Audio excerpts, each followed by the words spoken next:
Thank you, Reese.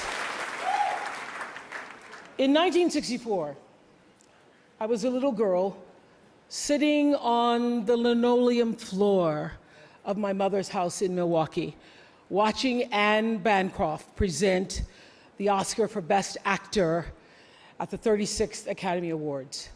She opened the envelope and said 5 words that literally made history. The winner is Sidney Poitier.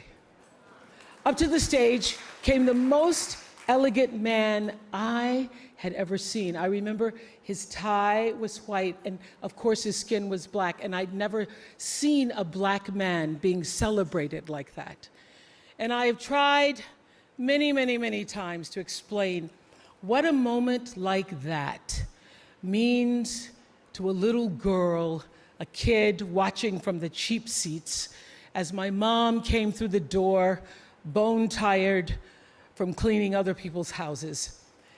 But all I can do is quote and say that the explanation in Sidney's performance in Lilies of the Field, amen, amen, amen, amen. In 1982, Sidney received the Cecil B. DeMille Award right here at the Golden Globes, and it is not lost on me that at this moment, there are some little girls watching as I become the first Black woman to be given the same award.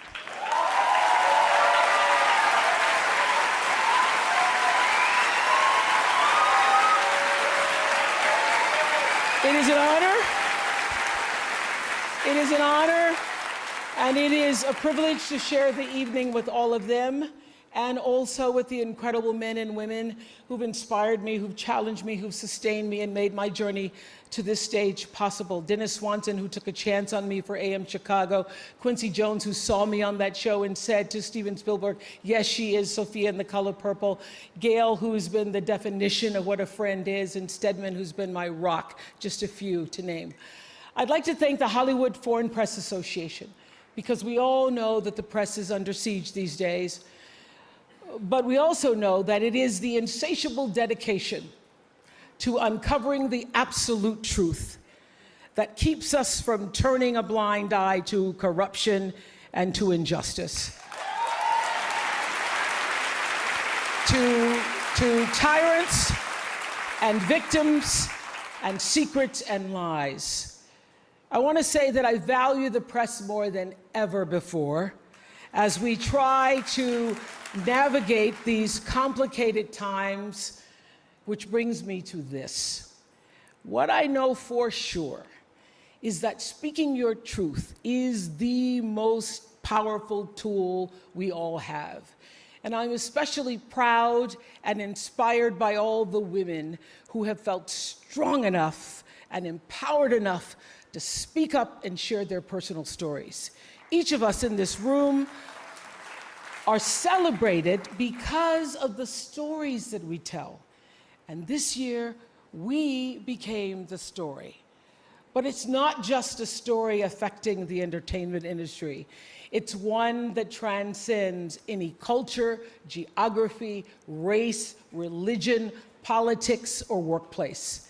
So I want tonight to express gratitude to all the women who have endured years of abuse and assault because they, like my mother, had children to feed and bills to pay and dreams to pursue.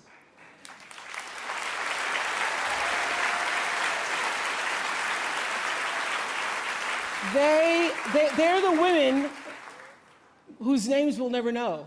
They are domestic workers and farm workers. They are working in factories, and they work in restaurants, and they're in academia and engineering and medicine and science. They're part of the world of tech and politics and business. There are athletes in the Olympics, and there are soldiers in the military. And there's someone else, Reese Taylor. A name I know, and I think you should know too. In 1944, Reese Taylor was a young wife and a mother. She was just walking home from a church service she'd attended in Abbeville, Alabama, when she was abducted by 6 armed white men, raped and left blindfolded by the side of the road, coming home from church. They threatened to kill her if she ever told anyone. But her story was reported to the NAACP, where a young worker by the name of Rosa Parks became the lead investigator on her case. And together, they sought justice. But justice wasn't an option in the era of Jim Crow. The men who tried to destroy her were never persecuted.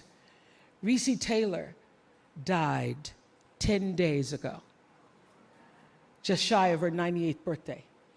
She lived, as we all have lived, too many years in a culture broken by brutally powerful men.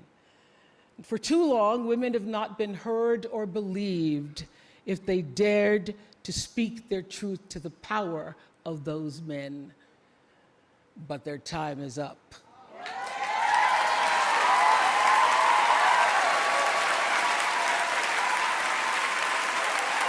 Their time is up.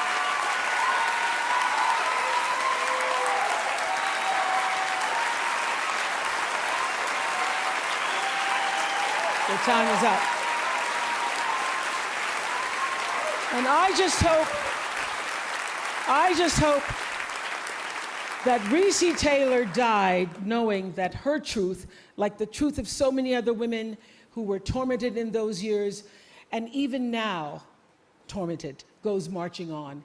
It was somewhere in Rosa Parks' heart almost 11 years later when she made the decision to stay seated on that bus in Montgomery. And it's here with every woman who chooses to say, "Me too." And every man who chooses to listen.